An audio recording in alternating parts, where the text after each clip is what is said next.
Five minutes అయ్యాక చూడండి ఎంత బాగా వేగాయో. ఇప్పుడు మనము కారం వేసుకోవాలి.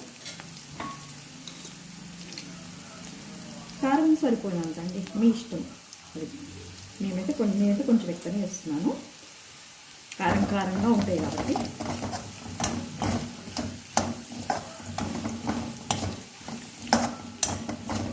కొంచెం లైట్గా, ఎక్కువ కాకపోతే లైట్ ధనియాల